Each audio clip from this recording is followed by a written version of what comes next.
Oftentimes, the scale ends up growing as I'm sort of starting out with this small little sketch or drawing on a napkin.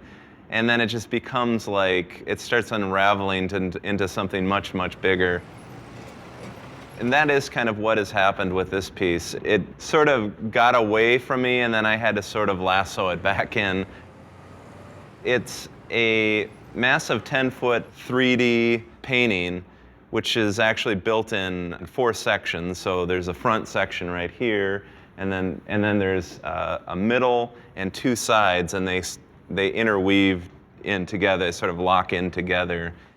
It's interactive in the sense that, you know, people can really see that there's things that would otherwise be hidden, like a UPS truck. I want it to sort of entertain. I want it to. It's not serious. I mean, the world is serious enough that, you know, it's just nice to create art that kind of is fun. I'm recognizing known places in our city, and I'm bringing it to this crazy, whimsical level.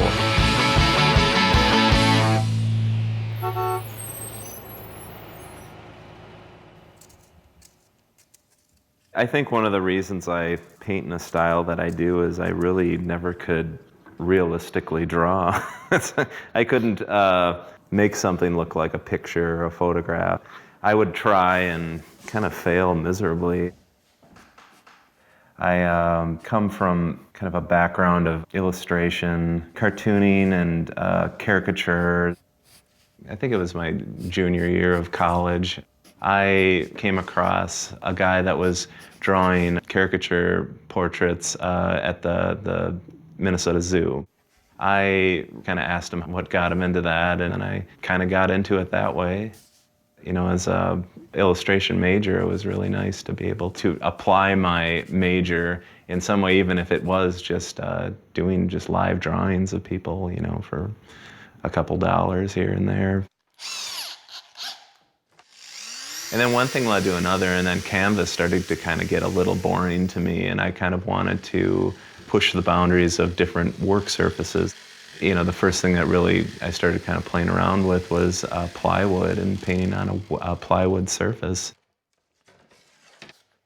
It was kind of like I had no idea what I was doing. I had no clue, but, you know, I just thought to myself, I kind of would love to see some sort of three-dimensionality to it, and how would I pull this off?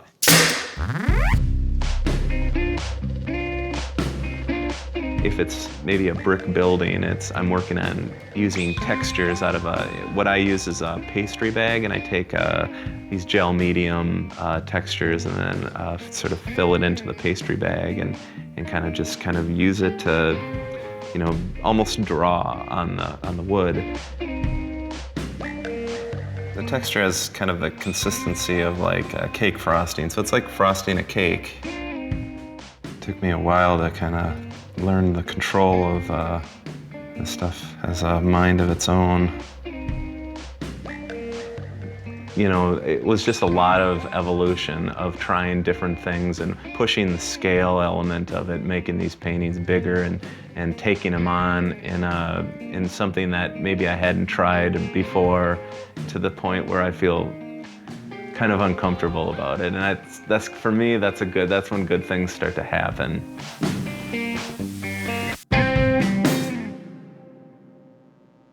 It's really weird for me how popular the art has become.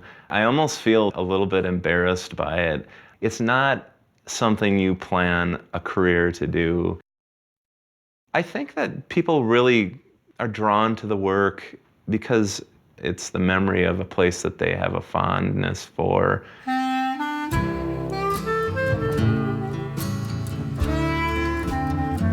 You know, something like Mancini's, like people that have this fondness for Mancini's, they see the facade and they see how it's all lit up, and they just make this connection to these memories. I'm looking for something that has this sort of fantastically unique feel about it. You know, I feel really lucky that I am recognized for this. I know there's artists that just, they're pounding the pavement to try to sell a piece of art, and they're doing whatever they can, and there's a lot of talent there. I feel really lucky that it has worked out in a relatively smooth way for me.